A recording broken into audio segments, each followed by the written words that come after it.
നാളെ മറ്റൊരു രാജ്യത്ത് ഇങ്ങനെ സംഭവിക്കാൻ പാടില്ല. എന്ത് കാഴ്ച സ്ഥലത്തിന് മുമ്പിൽ കാണുന്നേ? എന്ത് കാഴ്ച കാണുന്നേ?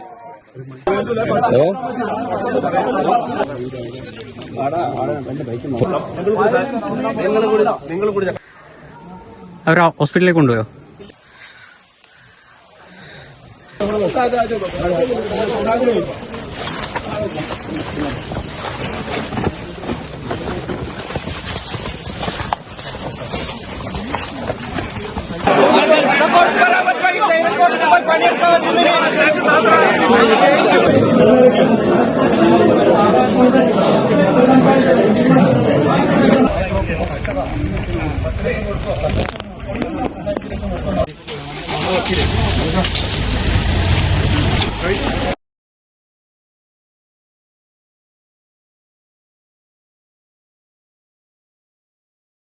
നമസ്കാരം. ഞാനിന്നുള്ളത് വയനാട് ജില്ലയിലെ മാനന്തവാടി പഞ്ചാരക്കൊല്ലി എന്ന് പറയുന്ന സ്ഥലത്താണ്.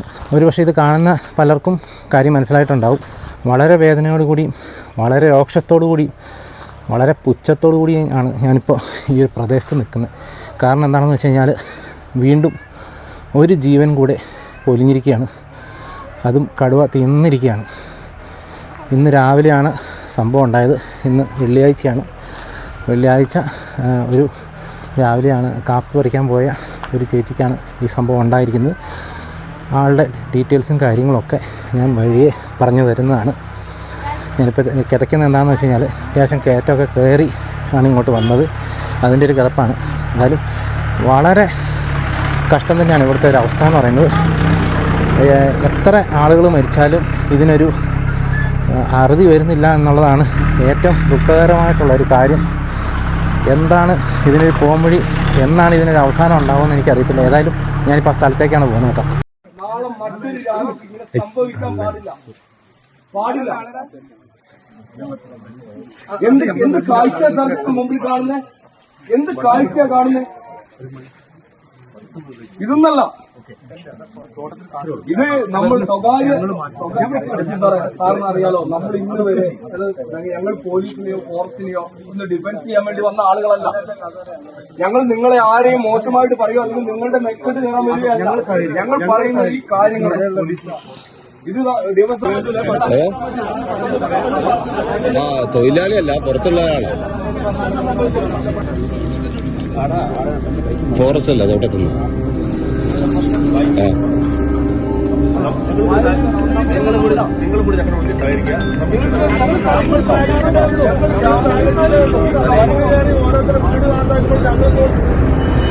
അവർ ഹോസ്പിറ്റലിലേക്ക് കൊണ്ടുപോയോ?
മറ്റേ ഇവനെ ഇത് ഡിപ്പാർട്ട്മെന്റിലേക്ക് തള്ളി പോവോ ഇത് നോക്കാം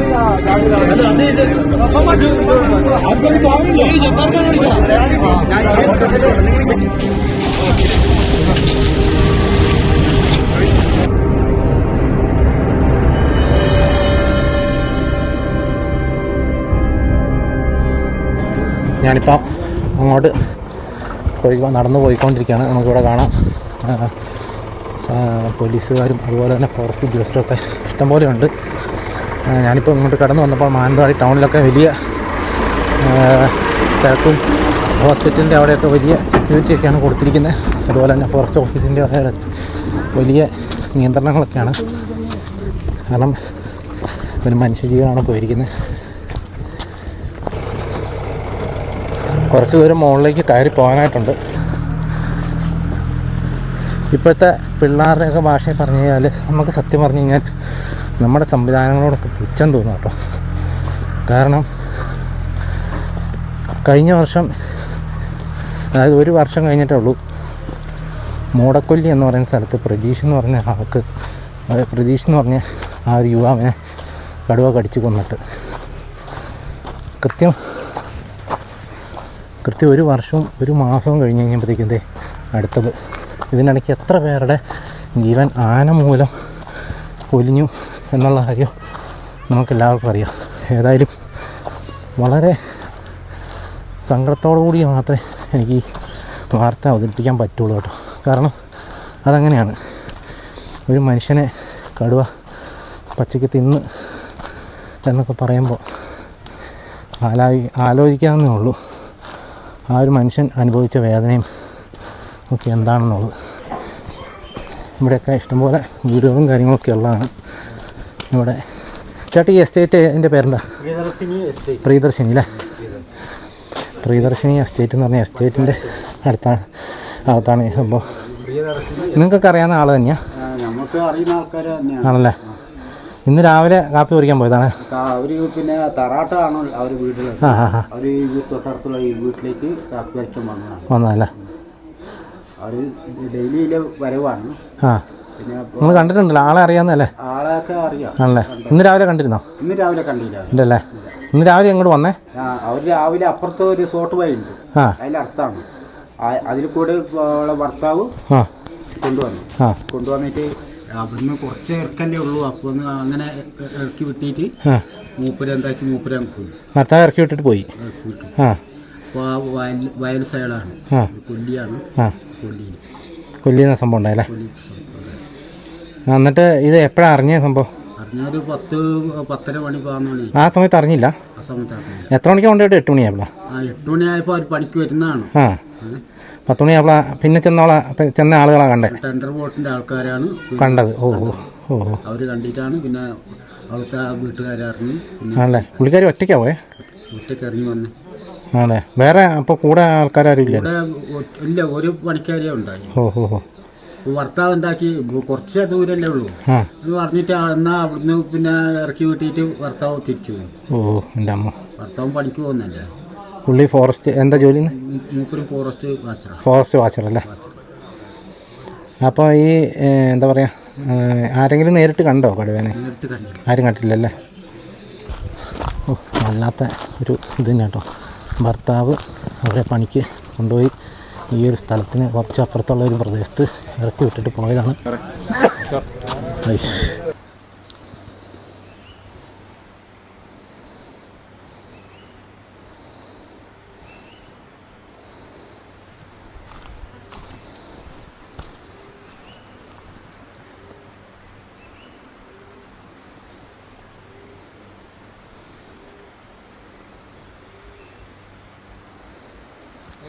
അതൊന്ന് ജസ്റ്റ് നിർത്തോട്ടെ. ഇതാ ഈ കാണുന്നതാണ് കൂട്. ഇതിൻ്റെ അപ്പുറം ഇവിടെ നിന്നാണ് സംഭവം നടന്നത്. ഇതിൻ്റെ അപ്പുറത്ത് ഈ കാട്ടിലേക്കാണ് വലിച്ചുകൊണ്ട് പോയത്. അവിടെ ഇപ്പോൾ കൂട് വെച്ചിരിക്കുന്ന രംഗമാണ്. നമ്മളിപ്പോൾ അങ്ങോട്ട് കടത്തി വിടുന്നില്ല. ഇതാണ് കറക്റ്റ് ലൊക്കേഷൻ കേട്ടോ.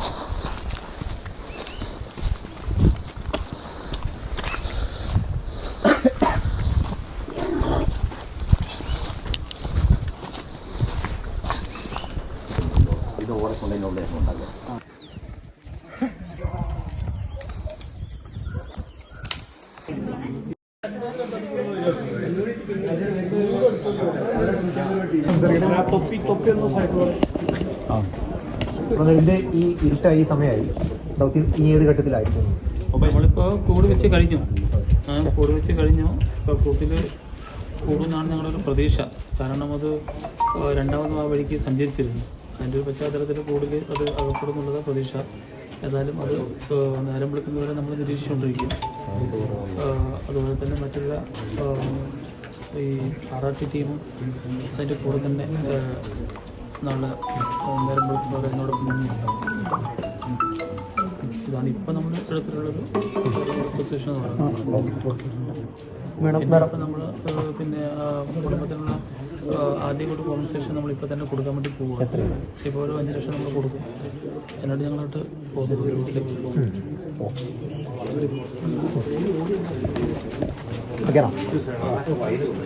അപ്പോൾ ഒരു ആശങ്കയാണ് ജനങ്ങളെ സംബന്ധിച്ചിടത്തോളം. നേരത്തെ നാട്ടുകാരൊക്കെ പറഞ്ഞതും കലക്ടർ നേരിട്ട് വരട്ടെ, കലക്ടറോട് നേരിട്ട് പറയുന്നതാണ്. അപ്പോൾ ജനങ്ങളുടെ ആശങ്ക പരിപൂർണ്ണമായിട്ട് പരിഹരിക്കും എന്നുള്ളത് തന്നെയാണ്.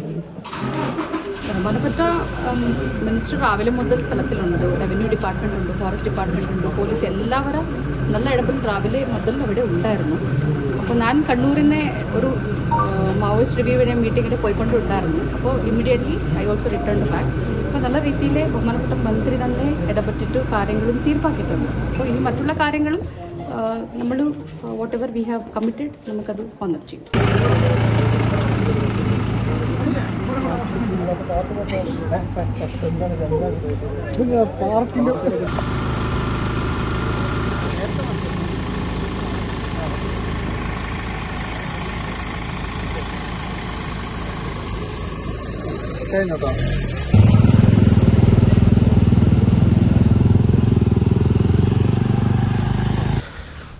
ഈ സ്ഥലത്ത് ഇപ്പോൾ മിനിസ്റ്റർ OR കേളും ഒക്കെ ഇവിടെ തന്നെ തുടരുന്നുണ്ട്. അദ്ദേഹത്തിൻ്റെ വീട് ഇവിടുന്ന് കുറച്ച് അടുത്തായിട്ടുള്ള സ്ഥലത്താണ്. അതുകൊണ്ട് തന്നെ അദ്ദേഹം ആ സംഭവ സമയത്ത് തന്നെ നേരിട്ട് വന്നു. രാവിലെ നടന്ന സംഭവമാണ്. എനിക്ക് ഒരു വൈകിട്ട് 4 മണിയൊക്കെ ആയപ്പോഴേ ഇവിടെ എത്താനായിട്ട് സാധിച്ചുള്ളൂ. രാവിലത്തെ സംഗതികളൊന്നും കിട്ടിയില്ല. ഇനി അങ്ങോട്ട് ഇന്ന് വൈകിട്ട് ഇനി നടക്കാൻ പോകുന്ന കാര്യങ്ങളും അതുപോലെ തന്നെ നാളെ മാനന്തവാടി മുനിസിപ്പാലിറ്റിയിൽ ഹർത്താലിന് ഒക്കെ രാഷ്ട്രീയ പാർട്ടികൾ ആഹ്വാനം ചെയ്തിട്ടുണ്ട്. അതൊക്കെ സത്യം പറഞ്ഞു കഴിഞ്ഞാൽ പ്രഹസനം കേട്ടോ, 100% പ്രഹസനമാണ്. ഹർത്താൽ കൊണ്ട് ആരും ഒന്നും നേടാൻ പോകുന്നില്ല. വെറുതെ സാധാരണക്കാരായിട്ടുള്ള മനുഷ്യരെ ബുദ്ധിമുട്ടിക്കുക, സാധാരണക്കാരുടെ ജനങ്ങളുടെ ജനജീവിതം തടസ്സപ്പെടുത്തുക എന്നുള്ളതല്ലാതെ അതുകൊണ്ട് പ്രത്യേകിച്ച് ആർക്കും ഒരു ഗുണവും കിട്ടാൻ പോകുന്നില്ല എന്നുള്ള കാര്യം എല്ലാവർക്കും അറിയാം. അതുകൊണ്ട് ഹർത്താൽ എന്നൊക്കെ പറഞ്ഞ് അതിപ്പോൾ ഏത് രാഷ്ട്രീയ പാർട്ടിക്കാർ നടത്തിയാലും അത് വെറുതെ ഈ സമയത്ത് ഒരു സ്റ്റണ്ട് എന്നല്ലാതെ വേറെ ഒന്നും നമുക്ക് അതിനകത്ത് പറയാനില്ല. അതൊന്നും അല്ല. അതുകൊണ്ടൊന്നും ഇവിടെ ഒന്നും സംഭവിക്കാൻ പോകുന്നില്ലെന്നുള്ളതും എല്ലാവർക്കും അറിയാമെന്നുള്ള കാര്യമാണ്. ഏറ്റവും ദുഃഖകരമായിട്ടുള്ള കാര്യം എന്ന് പറഞ്ഞു കഴിഞ്ഞാൽ എല്ലാ പ്രാവശ്യവും ഇതുപോലെ കടുവയോ ആനയൊക്കെ ആളുകളെ കൊല്ലുമ്പോൾ ഉടനെ ഒരു ഓർഡർ വരും, ആനയെ അല്ലെങ്കിൽ കടുവയെ വെടിവെച്ച് കൊല്ലാനായിട്ടുള്ള ഉത്തരവിട്ടു, അല്ലെങ്കിൽ വെടിവെച്ച് കൊല്ലും, വേണ്ടി വന്നാൽ വെടിവെച്ച് കൊല്ലും. ഉച്ച കഴിയുമ്പോഴത്തേക്കും മയക്കുവെടി വെച്ച് പിടിക്കാനായിട്ട് ഉത്തരവിട്ടു, വേണ്ടി വന്നാൽ ആവശ്യമെങ്കിൽ വെടിവെച്ച് കൊല്ലും എന്നുള്ള രീതിയിലൊക്കെ വാർത്ത വരും കേട്ടോ. അങ്ങനെയാണ് ഇതിൻ്റെ ഒരു പോക്ക്. അതായത് നേരം രാവിലെ ഉടനെ ജനങ്ങൾ രോക്ഷാകുലരായിട്ട് നിൽക്കുന്ന സമയത്ത് വെടിവെച്ച് കൊല്ലുമെന്ന് വലിയ തലക്കെട്ടോടുകൂടി നമുക്ക് വാർത്തകളൊക്കെ കാണാൻ പറ്റും. ഒരു കുറച്ചും കൂടെ ഒരു 2-3 മണിക്കൂർ കൂടെ കഴിയുമ്പോഴത്തേക്കും വേണ്ടി വന്നാൽ വെടിവെച്ച് കൊല്ലും. അത് കഴിഞ്ഞ് കഴിയുമ്പോൾ മയക്കുവെടി വയ്ക്കും, ആവശ്യമെങ്കിൽ വെടിവെച്ച് കൊല്ലും. പിന്നെ കുറച്ച് കഴിയുമ്പോൾ കൂട് വെക്കും, ആവശ്യമെങ്കിൽ മയക്കുവെടി വെക്കും, ആവശ്യമെങ്കിൽ വെടിവെച്ച് കൊല്ലും. ഇങ്ങനെയാവും കേട്ടോ. ഇതാണ് ഒരു പതിവ് രീതി എന്ന് പറയുന്നത്. സ്ഥിരമായിട്ട് നമ്മൾ കാണുന്നതാണ്. അത് നമ്മുടെ നിയമങ്ങൾ അങ്ങനെ ആയതുകൊണ്ടാണ് ഇവർക്കും അതിനെക്കുറിച്ചൊന്നും ചെയ്യാനായിട്ട് പറ്റുന്നില്ല. ആർക്കും കടുവ ദേശീയ മൃഗമാണല്ലോ. മനുഷ്യൻ പക്ഷേ ദേശീയ മനുഷ്യനല്ല. മനുഷ്യന് പ്രത്യേകിച്ച് വിലയും കാര്യങ്ങളൊന്നുമില്ല. 11 ലക്ഷമാണ് മനുഷ്യൻ്റെ വില എന്ന് പറയുന്നത്. ഇത് ഇങ്ങനെ തുടരും കേട്ടോ. ഇതിങ്ങനെ കണ്ടിന്യൂസ് ആയിട്ട് തുടർന്നുകൊണ്ടേയിരിക്കും. ഇതിനൊരു പരിഹാരവും ഉണ്ടാകുന്ന ലക്ഷണമൊന്നുമില്ല. എത്ര പേര് മരിച്ചാലും ഇതിനൊരു പരിഹാരം കാണുമെന്ന് എനിക്ക് തോന്നിയില്ല. അപ്പോൾ വല്ലാത്ത ഒരു ദുഃഖം തന്നെയാണ്. ഭയങ്കര അവസ്ഥയിലായിരുന്നു ആ ഒരു ചേച്ചിയുടെ ബോഡി. മരിച്ച ചേച്ചിയുടെ പേര് എന്ന് പറയുന്നത് രാധ എന്ന് പറയുന്ന രാധയാണ്. ചേച്ചിയുടെ ഹസ്ബൻഡിൻ്റെ പേര് അച്ചപ്പൻ എന്നാണ്. വളരെ ഭീകരാവസ്ഥയിലായിരുന്നു ആ ബോഡി ഉണ്ടായിരുന്നത്. തലയൊക്കെ വേർപെട്ട രീതിയിലൊക്കെ ആയിരുന്നു എന്നാണ് ദൃക്സാക്ഷികൾ പറയുന്നത്. നമ്മൾ നേരിട്ട് ദൃക്സാക്ഷികളെ കണ്ടിട്ടില്ല, പക്ഷേ ഇവിടെ നിന്നൊക്കെയുള്ള സംസാരത്തിൽ നമുക്ക് കേട്ടതാണ്. അതിൽ കൂടുതൽ ആളുകളെ കണ്ടാൽ നമ്മൾ സംസാരിക്കുന്നതായിരിക്കും. ചേട്ടൻ്റെ പേരെങ്ങനെയാണ്? പേര് കുഞ്ഞിരാമൻ. ഇതിപ്പോൾ വലിയ ഒരു ദുഃഖകരമായിട്ടുള്ള വാർത്ത തന്നെയായിരിക്കും. എന്താണ് ഇപ്പോഴത്തെ ഒരു സ്ഥിതി എന്ന് പറയുന്നത്? എന്താണ് തീരുമാനം? തീരുമാനം ഇപ്പോൾ മന്ത്രിയായിട്ടുള്ള കാര്യങ്ങൾ ചർച്ച ചെയ്തിട്ട് തീരുമാനിച്ചിട്ടുണ്ട്. അപ്പോൾ ഞാനിപ്പം മിനിസ്റ്ററായിട്ട് സംസാരിച്ചിരുന്നു. അപ്പം എനിക്ക് പ്രത്യേകിച്ച് പറയാനുള്ളത്, ഞാൻ ആദിവാസി മേഖലയിൽ പ്രവർത്തിക്കുന്ന ഒരു പൊതുപ്രവർത്തകനാണ്. ആദിവാസി വികസന പാർട്ടി എന്ന് പറയുന്ന പാർട്ടിയുടെ ജില്ലാ പ്രസിഡൻ്റാണ് സംഭവം. അപ്പോൾ ഇതൊരു ആദിവാസി സ്ത്രീയാണ് മരിച്ചത്. പക്ഷേ ഇവിടെ ഇപ്പോൾ ഈ മരണത്തോടു കൂടി 8 മരണം മറ്റേ വയനാട് ജില്ലയിൽ നടന്നിട്ടുണ്ട്. കടുവ ആക്രമണത്തിൽ മരിച്ച ആൾക്കാർ കൃത്യം 1 വർഷം മുന്നേ മരിച്ചു. അപ്പോൾ ഇതിൽ കൂടുതലും ആദിവാസി വിഭാഗത്തിൽപ്പെട്ട കുടുംബങ്ങളാണ് ഇതിന് ഇരയായിട്ടുള്ളത്. സംഭവം കൂടുതൽ അത് ഒരു ജനറൽ വിഭാഗത്തിൽപ്പെട്ട ആൾക്കാർ ഒരാൾ മാത്രമേ, ബാക്കിയൊക്കെ ആദിവാസി വിഭാഗത്തിൽപ്പെട്ട ആൾക്കാരാണ്. പൊതുവെ ഗവൺമെൻറ്റിൻ്റെ ഭാഗത്തുനിന്ന് ആദിവാസികളായ ആളുകളെ അല്ലെങ്കിൽ വനാതിർത്തികൾ താമസിക്കുന്ന ആളുകളെ സംരക്ഷിക്കാനുള്ളൊരു വ്യവസ്ഥ സംസ്ഥാന ഗവൺമെൻറ്റിന് ഉണ്ടായിട്ടില്ല ഇതുവരെയും. ഓരോ വിഷയങ്ങളുണ്ടാകുമ്പോൾ ചർച്ച ചെയ്യും. ആ ചർച്ച ചെയ്തിട്ട് മോഹന വാഗ്ദാനങ്ങളോ അല്ലെങ്കിൽ ചെയ്യാൻ പറ്റാത്ത കാര്യങ്ങളൊക്കെ പറഞ്ഞവർ പോവുകയല്ലാണ്ട് മറിച്ച് അതിനൊരു തീരുമാനം ഉണ്ടാകുന്നില്ല. ഒരു തീരുമാനത്തിൽ എത്താറില്ല സംഭവം. സാധാരണ രീതിയിൽ ഇവർ നഷ്ടപരിഹാരമായിട്ട് കൊടുക്കുന്നത് 10 ലക്ഷം രൂപയാണ്. ഒരാൾ മരിച്ചു കഴിഞ്ഞാൽ, വന്യമൃഗ ആക്രമണത്തിൽ മരിച്ചു കഴിഞ്ഞാൽ 10 ലക്ഷം രൂപയാണ് കൊടുക്കാറ്. അപ്പോൾ ഞാൻ ചോദിച്ചു, മിനിസ്റ്ററോട് ചോദിച്ചു, ഇതൊരു ST വിഭാഗത്തിൽപ്പെട്ട ഒരു സ്പെഷ്യൽ സ്കീം സ്പെഷ്യൽ ഒരു ഇത് വെച്ച് എടുത്തിട്ട് അതിനൊരു 10 ലക്ഷം കൂടി കൊടുത്തുകൂടെ എന്ന് ഞാനൊരു ചോദ്യം പറഞ്ഞിരുന്നു. അപ്പോൾ അതിനാണ് സ്പെഷ്യലായിട്ട് എന്ത് ചെയ്യുന്നു, 1 ലക്ഷം രൂപ കൂടി കൂട്ടി കൊടുക്കുന്നതെന്നാണ് എന്നോട് മിനിസ്റ്റർ പറഞ്ഞിരിക്കുന്നത് സംഭവം. പക്ഷെ അതൊന്നും ശാശ്വതമല്ല സംഭവം. കാരണം ഇത് ശാശ്വതമായിട്ട് ഇത്തരം വിഷയങ്ങൾ ഉണ്ടാകാതിരിക്കാനുള്ള പരിഹാരമാണ് നമുക്ക് വേണ്ടത്. ആൾ മരിച്ചിട്ട് ഈ 10 ലക്ഷം കൊടുത്തിട്ട് എന്താ കാര്യം? ആയില്ല. അപ്പോൾ ഇത് വളരെ ദുഃഖകരമായ സംഭവം വെച്ചാൽ, ഇത് ഈ വന്യമൃഗ ആക്രമണത്തിന് ഇരയാവുക മാത്രമല്ല, ഇത് ഇനി വരുന്നത് മുഴുവൻ വയനാട് ജില്ലയിൽ മുഴുവൻ ഇതൊരു ഭീഷണിയായിട്ടാണ് വരുന്നത് സംഭവം. സകലർക്കും ഭീഷണിയാണ്. എല്ലാവർക്കും വനത്തോട് താമസിക്കുന്ന ആൾക്കാർ മാത്രമല്ല, മൊത്തത്തിലല്ല. കാരണം ഇപ്പം നാട്ടുപ്രദേശത്തൊക്കെ ഇറങ്ങിയിട്ടാണ് ആക്രമണങ്ങൾ ഉണ്ടാകുന്നത്, വന്യമൃഗങ്ങളുടെ ആക്രമണം ഉണ്ടാകുന്നത്.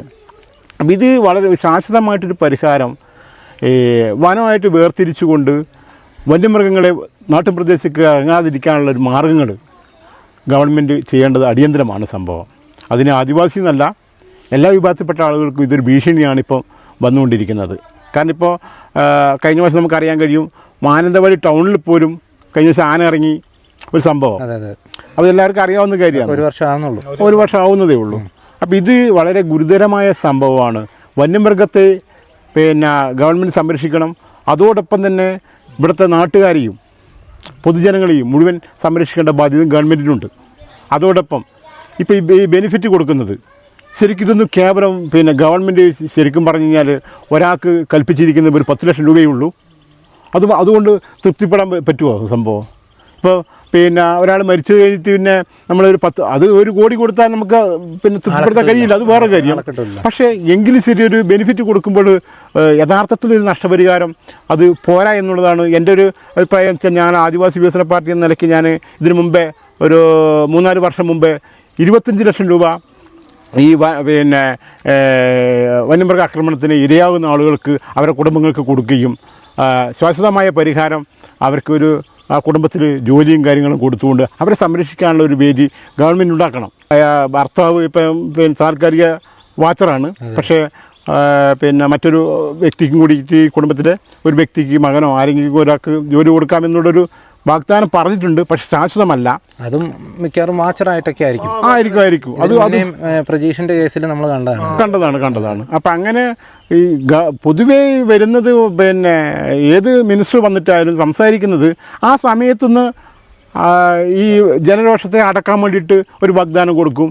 പിന്നീട് ആ വിഷയമായി പിന്നെ അടഞ്ഞുപോയി. പിന്നെ വരുന്നത് ഇതേപോലെ ഒരു വിഷയം സംഭവിക്കുമോ വീണ്ടും കൂടിയിട്ട് ഇങ്ങനെ പറയാം. അത് ശരിയല്ല സംഭവം. അക്രമകാരികളായ മൃഗങ്ങളെ ശരിക്കും പറഞ്ഞു കഴിഞ്ഞാൽ കൊല്ലണം തന്നെയാണ് നമ്മൾ പറയുന്നത്. വെച്ചേക്കാൻ പാടില്ല അക്രമകാരികളായ മൃഗങ്ങൾ. കാരണം മൃഗങ്ങളെ സംരക്ഷിച്ചോട്ടെ, നമുക്ക് എതിർപ്പില്ല. നമുക്ക് അക്രമകാരികളായ ഇതിപ്പോൾ ശരിക്കും പറഞ്ഞു കഴിഞ്ഞാൽ രാമൻ്റെ തോട്ടത്തിലല്ലേ പണിക്ക് പോയത്. ഇപ്പം അയാൾ ഈ തേയില പിന്നെ വീട് അയാളുടെ കാപ്പി പറിക്കാൻ വേണ്ടിയിട്ടാണ് പോയിരിക്കുന്ന സംഭവം. അപ്പോൾ അയാൾ ഇവിടെ താമസമാക്കിയിട്ട് ഒരുപാട് വർഷമായി സംഭവം. ഈ തേയിലത്തോട്ടൊക്കെ വരുന്നതിൻ്റെ എത്ര മുമ്പേ അവിടെ താമസിക്കുന്ന വ്യക്തിയാണ് സംഭവം. ഇത് ഈ തേയിലത്തോട്ടം തന്നെ തുടങ്ങിയത് 86-ലാണ് സംഭവം. അതിനു മുമ്പേ അയാളുടെ താമസമുണ്ട്. ഇന്നേ വരെ കടുവേൻ്റെ ഒരു ശല്യം അയാൾക്ക് ഉണ്ടായിട്ടില്ല. ഈ ദിവസമല്ല, ഇതിനു മുമ്പേ ഒരിക്കലും കടുവേൻ്റെ ഒരു ശല്യം അയാൾക്ക് ഉണ്ടായിട്ടില്ല. ആന ശല്യമൊക്കെ വരുന്നുണ്ട് സംഭവം. ശരി തന്നെയാണ് സംഭവം. കാരണം അത്രയും വലിയൊരു വിഷയമുണ്ടായിട്ട് ഇത് ശരി നിസ്സാരമായി കാണുന്ന ഒരു രീതിയിലേക്ക് ഗവൺമെൻറ് മാറാതെ ഇതിനെന്ത് ശാശ്വത പരിഹാരം, അതാണ് നമുക്ക് മെയിൻ ഉണ്ടാവേണ്ടതും. കാരണം ഇത് യാതൊരു സംശയം വേണ്ട, ആദിവാസികളെ മുഴുവൻ സംഘടിപ്പിച്ചുകൊണ്ട് ഇതിനെതിരെ ശക്തമായ പ്രതികരണം ഉണ്ടാവും എന്നുള്ള ഗ്യാരണ്ടിയാണ്. സംശയം വേണ്ട കാര്യത്തിന്. കാരണം വളരെ ഗുരുതരമായ സംഭവങ്ങളാണ് നടന്നുകൊണ്ടിരിക്കുന്നത് വയനാടിന്. കാരണം കേൾക്കുമ്പോഴൊക്കെ ശരിക്കും പറഞ്ഞാൽ രാത്രിയിൽ ടൗണുകളിൽ പോലും ഒന്ന് ഇറങ്ങി നടക്കാൻ പോലും പറ്റാത്ത സാഹചര്യമാണ് ഇപ്പോൾ വന്യമൃഗങ്ങളുടെ പിന്നെ ആക്രമണങ്ങൾ കൊണ്ട് ഉണ്ടാവുന്ന സംഭവം. ഭീതിയോടുകൂടിയാണ് ജനങ്ങൾ ഇത് പറയുന്നത്. അത് വയനാട്ടിൽ പിന്നെ കാടുകൾ വന അതിർത്തി താമസിക്കുന്ന ആളുകൾ മാത്രമല്ല, മൊത്തത്തിൽ പട്ടണങ്ങളിൽ പോലും താമസിക്കുന്ന ആളുകൾക്ക് ഒന്ന് രാത്രി പോലും ഒന്ന് ഇറങ്ങി നടക്കാൻ പോലും, അല്ലെങ്കിൽ വീട്ടിൽ നിന്ന് മൂത്രമൊഴിക്കാൻ പുറത്തേക്ക് വരാൻ പോലും പറ്റാത്ത സാഹചര്യമാണ് ഇപ്പം നിലനിൽക്കുന്നത്. അതിന് ശാശ്വതമായ പരിഹാരം ഗവൺമെൻറ് കണ്ടേ പറ്റൂ. കാണാതെ പോകുന്നത് കണ്ണടച്ച് ഇരുട്ടാവുന്ന ഒരു സാഹചര്യം ഗവൺമെൻറ് ഭാഗത്ത് ഉണ്ടാവരുത്. എല്ലാവരെയും ബാധിക്കുന്ന ഒരു വിഷയമാണ് സംഭവം. കാരണം മന്ത്രിമാർ മണിമാളികയിൽ ഇരുന്നിട്ട് ഓരോ ഓർഡർ ഇട്ടുകൊണ്ട് ഇവിടെ സാധാരണക്കാരനെ സംബന്ധിച്ചിടത്തോളം പിന്നെ കാര്യമില്ല. ആ ഓർഡർ നടപ്പിലാക്കുന്നതിലാണ് പ്രാധാന്യം കൊടുക്കേണ്ടത്. എല്ലാ പ്രാവശ്യം സംഭവിക്കുമ്പോൾ അടുത്ത പ്രാവശ്യം സംഭവിക്കുമ്പോൾ ഒരു വ്യത്യാസവും ഇതിനകത്ത് വരുന്നില്ല. എന്തെങ്കിലും ഒരു സംഭവിച്ചുകൊണ്ടിരിക്കും. അതെ. കാരണം നമുക്ക് പിന്നെ മാധ്യമങ്ങൾ ഇപ്പോൾ തന്നെ ദൃശ്യമാധ്യമങ്ങളായിക്കോട്ടെ, പത്രമാധ്യമങ്ങൾ എടുത്തു നോക്കുമ്പോൾ ഒരു ദിവസം പോലും വന്യമൃഗങ്ങളുടെ ശല്യമില്ലാത്തൊരു ദിവസങ്ങളില്ല. അത് വന്യമൃഗ ആക്രമണം ഉണ്ടാകുന്ന സാഹചര്യങ്ങൾ നമ്മൾ പേപ്പറിൽ മാധ്യമങ്ങളൊക്കെ നമ്മൾ കാണുന്നതും. അപ്പോൾ അത് വളരെ ഭീതിയോടുകൂടിയാണ് കാണുന്നത്. അതിന് ശാശ്വതമായ പരിഹാരം ഗവൺമെൻറ്റിൻ്റെ ഭാഗത്ത് നിന്ന് ഉണ്ടായേ പറ്റൂ. ഇല്ലെങ്കിൽ യാതൊരു സംശയം വേണ്ട, ജനം സംഘടിച്ചുകൊണ്ട് ഏത് ഗവൺമെൻറ് ആയിക്കോട്ടെ, ഇടതുമായിക്കോട്ടെ വലതായിക്കോട്ടെ മറ്റേതെങ്കിലും ഗവൺമെൻറ് ആയിക്കോട്ടെ, ഏത് ഗവൺമെൻറ് ആര് വരുന്നോ അതല്ല വിഷയം. വിഷയം ശാശ്വതമായ പരിഹാരം നമുക്ക് ഈ ജനങ്ങൾക്ക് ഉണ്ടാവണം. അത് ആദിവാസി വിഭാഗത്തിൽപ്പെട്ട ആൾക്കാരായിക്കോട്ടെ, മറ്റു ജനവിഭാഗത്തിൽപ്പെട്ട ആൾക്കാർ ആയിക്കോട്ടെ, മനുഷ്യർക്ക് എല്ലാ മനുഷ്യരാണ്. ആ ഒരു കാഴ്ചപ്പാടോടുകൊണ്ട് ഇതിന് ശാശ്വത പരിഹാരം ഉണ്ടാവണം. ഒരു പ്രത്യേക പരിഗണന ഗവൺമെൻറ്റിൻ്റെ ഭാഗത്തുനിന്ന് തന്നാൽ ഈ വന്യമൃഗശല്യം കുറയ്ക്കാൻ കഴിയുമെന്നാണ് ഞങ്ങളുടെ ഒരു അഭിപ്രായം. അതായത് ആദിവാസികളുടെ ഇടയിൽ ഇപ്പം എന്നെ സംബന്ധിച്ചിടത്തോളം ഞാൻ കുറച്ച് വിഭാഗത്തിൽപ്പെട്ട ഒരു വ്യക്തിയാണ്. അതോടൊപ്പം തന്നെ പിന്നെ ഈ നായിക്ക, കുറുമ, ഇങ്ങനെ ചില കാസ്റ്റുകൾ ഈ പണ്ടൊക്കെ നായാട്ട് കഴിക്കാറുണ്ടായിരുന്നു. നായാട്ട് കഴിച്ചു കഴിഞ്ഞാൽ ഈ ഉപദ്രവകാരികളായ വന്യമൃഗങ്ങളൊക്കെ ഉൾവനത്തിലേക്ക് വരുമായിരുന്നു. ജനവാസ മേഖലയിലേക്ക് വരില്ലായിരുന്നു സംഭവം. അപ്പോൾ അത് ശരിക്കും ഗവൺമെൻറ് ഈ നായാട്ടിനുള്ള ഒരു അനുവാദം തന്നു കഴിഞ്ഞാൽ ഒരു പരിധിവരെ പിന്നെ ഇതിന് ജനങ്ങളും വനത്തിൽ കഴിയുന്ന മൃഗങ്ങളെയും ഉൾവനത്തിലേക്ക് പിന്നെ ഈ വന്യമൃഗങ്ങൾ നീങ്ങിപ്പോവും. അതിനുള്ള സാഹചര്യമുണ്ട്. കാരണം ഒരുപാട് വർഷങ്ങൾക്ക് മുമ്പ് ഞങ്ങൾ നായാട്ട് കഴിക്കുന്ന വിഭാഗമാണ്. അപ്പോൾ അത് ശരിക്കും പറഞ്ഞാൽ ഗവൺമെൻറ് അതിനൊരു പരിഹാരം കണ്ടു കഴിഞ്ഞാൽ കുറേ ശല്യങ്ങൾ ഇതിൻ്റെ അകത്ത് നിന്ന് ഒഴിവാക്കിയെടുക്കാൻ കഴിയുമെന്നാണ് എൻ്റെ അഭിപ്രായം. വന്യമൃഗങ്ങൾ നാട്ടുപ്രദേശത്തേക്കാണ് വന്നുകൊണ്ടിരിക്കുന്നത്. ഈ നാട്ടുപ്രദേശത്തേക്ക് വരാൻ കാരണം പിന്നെ ഈ പറഞ്ഞ പോലെ കടുവ കാട്ടിൽ നിന്ന് നാട്ടിലേക്ക് ഇറങ്ങും. അതായത് മൃഗങ്ങളെ തേടിയിട്ട്. അപ്പം എന്ത് ചെയ്തു, മൃഗങ്ങൾ നേരെ ജനങ്ങളുടെ അടുത്തേക്കാണ് വരുന്നത്. സംഭവം ജനങ്ങളുടെ അടുത്താണ് രക്ഷ എന്ന് പറഞ്ഞിട്ടാണ് ജനങ്ങളുടെ അടുത്തേക്ക് വരുന്നത്. കാരണം ജനങ്ങളെ സംബന്ധിച്ചിടത്തോളം ഒന്നും ചെയ്യാൻ പറ്റില്ലല്ലോ വന്യമൃഗങ്ങളെ. അപ്പം അങ്ങനെ വരുമ്പോൾ എന്ത് ചെയ്യുന്നു, അതിന് കുറച്ച് ആൾ അങ്ങനെ വരുമ്പോൾ എന്ത് ചെയ്യുന്നു, നമ്മളിതിനകത്ത് പിന്നെ ജനങ്ങൾ എന്ത് ചെയ്യുന്നു, ആ സമയത്ത് ആരാണ് മുന്നിൽപ്പെട്ടത്, കടുവ കയറി ആക്രമിക്കുന്നു സംഭവം. എന്നാലും നമ്മളിപ്പോൾ കണ്ടുകൊണ്ടിരിക്കുന്നത് മരിച്ച രാധ എന്ന് പറയുന്ന ചേച്ചിയുടെ വീടാണ്. ഒത്തിരി ആളുകളൊക്കെ ഇവിടെ കൂടിയിട്ടുണ്ട്. ബോഡി പോസ്റ്റ്മോർട്ടം ഒക്കെ കഴിഞ്ഞ് അവിടെ മാനന്തവാടി മെഡിക്കൽ കോളേജിൽ തന്നെ വെച്ചിരിക്കുകയാണ്. നാളെ ഇങ്ങോട്ട് കൊണ്ടുവരികയുള്ളൂ. ചേട്ടൻ്റെ പേരെങ്ങനെയാണ്? അച്ചപ്പൻ. ചേട്ടൻ അപ്പോൾ നേരിട്ട് കണ്ടല്ലേ? നേരിട്ടുണ്ടെന്ന് പറഞ്ഞാൽ ഞങ്ങൾ ഇവിടെ നോക്കുമ്പോൾ സമരമാണ് ഇവിടെ. അത് കഴിഞ്ഞിട്ട് ഞങ്ങൾ മാത്രമല്ല, ഇത് എൻ്റെ ഭാര്യൻ്റെ ഏട്ടനും കൂടിയാണ് ഇവിടെ. അതായത് എൻ്റെ പെണ്ണുങ്ങളുടെ പിന്നെ അമ്മേൻ്റെ അനിയത്തിൻ്റെ ഏറ്റവും ഇളയ മോനാണ് ഇത്. മോൻ്റെ ഭാര്യയാണ് മരിച്ചത്. അപ്പോൾ ഞങ്ങളാളെ വീട്ടിൽ നിന്ന് ഇവിടെ വന്ന് നോക്കുമ്പോൾ ഇങ്ങനെ ഉണ്ട്, അവിടെ പോയി എന്ന് പറഞ്ഞ്. അമ്മ അവിടെ ചെന്ന് നോക്കുമ്പോൾ ഞങ്ങളെ മരിച്ചത് ചെന്ന് നോക്കുമ്പോൾ അവിടെ നിന്ന് ഒരു 40 കിലോമീറ്റർ ദൂരെ കൊണ്ടുപോയിട്ട് ഞങ്ങളൊരു 5-6 ആൾ പത്രപ്രവർത്തകർ കൊണ്ടുവരായിരുന്നു. അവർ ഞങ്ങൾ പോയിട്ട് വരുമ്പോൾ ഒരു 2-3 അങ്ങോട്ട് പോവുക. 3 ആൾ പോയിട്ട് വരുമ്പോൾ ഒരു ഒച്ചകെട്ട് പോകുമ്പോൾ ഇവർ പുറകെ തന്നെ ഓടിക്കൊണ്ട് വരുന്നു. ഞങ്ങളെ പുറകെ ആണ് കടുവിന് കണ്ടെന്ന് പറഞ്ഞ് ഞങ്ങൾ ഓടിച്ചെന്ന് ഒരു എന്താ പറയുക, ഒരു ചാടൊന്ന് മുന്നാട്ടം കണ്ടായിരുന്നു. അതായത് ഒരു ഇത്രയും പൊക്കുണ്ടായിരുന്നു. അതായത് വയറൊക്കെ ഒട്ടിക്കിടക്കുക ഇതിൻ്റെ. അത് കഴിഞ്ഞ ശേഷം ഞങ്ങളെ പിന്നെ അത് എന്താ വന്നത് ടെൻഡർ ബോർഡുകാർ വന്ന് അവർ അങ്ങോട്ട് ഒരു 5-6 ആൾ അങ്ങോട്ട് പോയി. എന്നതിന് ശേഷം ഞങ്ങൾ കണ്ടില്ല. എന്നിട്ട് ഇങ്ങോട്ട് പോകുന്നു ഞങ്ങൾ. അപ്പോൾ ഇതിന് സർക്കാർ എത്രയും വേഗം, ആദിവാസി മാത്രമല്ല, നേരത്തെ വരെ കുഞ്ഞിനാവട്ടം പറയും പോലെ ആദിവാസി മാത്രമല്ല, ഏത് രാഷ്ട്രീയമായാലും കോൺഗ്രസ് ആയാലും മാർക്സിസ്റ്റ് ആയാലും ഏത് രാഷ്ട്രീയമായാലും ഇതിനൊരു പരിഹാരം കണ്ടേ പറ്റുള്ളൂ. അല്ലെങ്കിൽ ഒന്നല്ലെങ്കിൽ ഈ മൃഗം എന്ന് പറയുമ്പോൾ വനവാസിൻ്റെ ഉള്ളിലായിട്ട് ഫോറസ്റ്റ് ഡിപ്പാർട്ട്മെൻറ്റിൻ്റെ വനവാസി ഉള്ളിലായിട്ട് വളർത്ത് നാട്ടിൻ പ്രദേശത്ത് ഇറക്കാണ്ടിരിക്കുക. ഇതിപ്പോൾ നേരത്തെ കുഞ്ഞിനാവട്ടം പറയുമ്പോൾ ടൗണിൽ പോലും ഇറങ്ങാൻ പറ്റില്ല. ടൗണിൽ പോയി ഇറങ്ങിയിട്ട് നമ്മൾ ഒരു ടൗണിൽ പോയിട്ട് എന്തെങ്കിലും സാധനം വാങ്ങുമ്പോൾ പറ്റാത്ത സാഹചര്യമാണ് ഇപ്പോൾ ഉള്ളത്.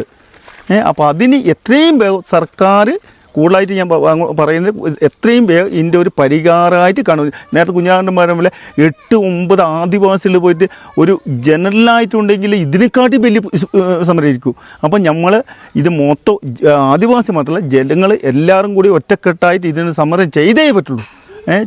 ചെയ്യാനുള്ള സംവിധാനം ഞങ്ങളുണ്ടാക്കും. കുഞ്ഞാട്ടനെ നേരത്തെ പിന്നെ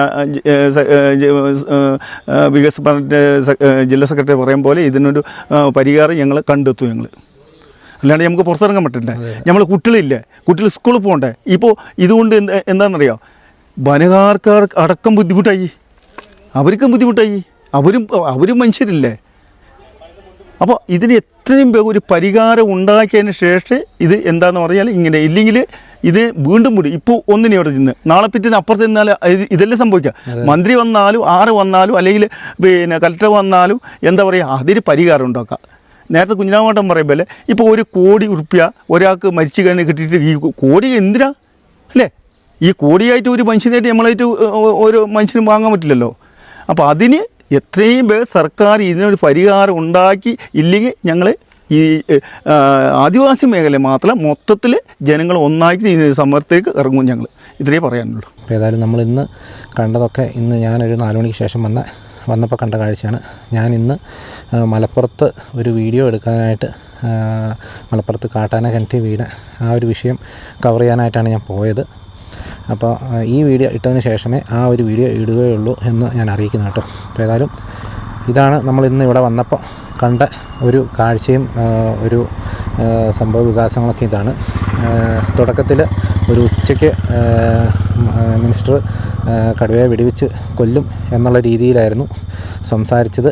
എങ്കിൽ അത് ഒരു വൈകിട്ടായപ്പോഴത്തേക്കും കടുവേനെ പിടികൂടാനായിട്ട് കൂട് വെക്കുന്ന സാഹചര്യവും കാര്യങ്ങളൊക്കെ ഉണ്ടായി. പിന്നീട് മനസ്സിലാക്കിയത് കൂട് വെക്കും, കൂട്ടിൽ കയറിയില്ലെങ്കിൽ വേണ്ടി വന്നാൽ മയക്കുവെടി വെക്കും, ഇല്ലെങ്കിൽ മാത്രം വെടിവെച്ച് കൊല്ലും എന്നുള്ള രീതിയിലാക്കി ആക്കിയിട്ടുണ്ട്. എല്ലാ പ്രാവശ്യവും ചെയ്യുന്ന പോലെ തന്നെ ആണ് ഈ പ്രാവശ്യം വന്നിരിക്കുന്നത്. ഏതായാലും ഇന്നത്തെ ദൗത്യം അവിടെ നടക്കുന്നുണ്ട്. നമുക്ക് ഏതായാലും രാത്രി നമ്മൾ കവർ ചെയ്യുന്നില്ല. ഏതായാലും ഇത്രയൊക്കെയാണ് ഇന്നത്തെ വീഡിയോയിൽ നമുക്ക് കാണിക്കാനുള്ളത്. അപ്പോൾ നാളെ മാനന്തവാടി മുനിസിപ്പാലിറ്റിയിലൊക്കെ ഹർത്താൽ പ്രഖ്യാപിച്ചിരിക്കുകയാണ്. നാളെ മുഴുവൻ നമ്മളിവിടെ തന്നെ ഉണ്ടാവും. അപ്പോൾ നാളത്തെ വീഡിയോ ഒക്കെ നമ്മൾ അതിൻ്റെ തൊട്ടടുത്ത് വരുന്ന ദിവസമായിട്ടായിരിക്കും നമ്മൾ കാണിക്കുന്നത്. അപ്പോൾ വലിയൊരു ദുഃഖകരമായിട്ടുള്ള ഒരു സംഭവം തന്നെ ആയിപ്പോയി. ഒരു മനുഷ്യജീവൻ കൂടെ പൊലിഞ്ഞിരിക്കുകയാണ്. അപ്പോൾ ആ ചേച്ചി സത്യം പറഞ്ഞു കഴിഞ്ഞാൽ രാവിലെ സ്വന്തം കുടുംബം പോറ്റാൻ വേണ്ടിയിട്ട് കൂലിപ്പണിക്ക് പോയൊരു ചേച്ചിയാണ്. അപ്പോൾ അവർക്കാണ് ഇത്തരത്തിലുള്ളൊരു ഗതികേട് വന്നത്. ഏതായാലും പറഞ്ഞിട്ട് കാര്യമില്ല, നമ്മുടെ നാട്ടിലെ ഒരു അവസ്ഥ ഇങ്ങനെയൊക്കെയാണ്, ഇവിടെ ഇങ്ങനെയൊക്കെയാണ്. അപ്പോൾ ആളുകൾക്ക് കൂടുതൽ സുരക്ഷ ഉറപ്പാക്കുന്ന രീതിയിലുള്ള നിയമങ്ങളും കാര്യങ്ങളും ഒക്കെ വരാത്തിടത്തോളം കാലം ഇതൊക്കെ ഇനിയും തുടർന്നുകൊണ്ടിരിക്കും. എല്ലാ പ്രാവശ്യം ഓരോ മരണങ്ങൾ സംഭവിക്കുമ്പോഴും ഇങ്ങനെ ഓരോന്നൊക്കെ പറഞ്ഞ് നമ്മൾ സമാധാനിപ്പിക്കുമെങ്കിൽ പോലും അടുത്ത പ്രാവശ്യം നമ്മൾ ഇത് തന്നെയാണ് കാണുന്നത്. ഏതായാലും ഇത്രയൊക്കെയാണ് ഇന്നത്തെ വീഡിയോയിൽ കാണിക്കാനുള്ളത്. അപ്പോൾ നാളത്തെ ഇതിൻ്റെ ഫോളോ അപ്പ് നമ്മൾ അടുത്ത വീഡിയോയിൽ കാണിക്കുന്നതായിരിക്കും. ഓക്കെ.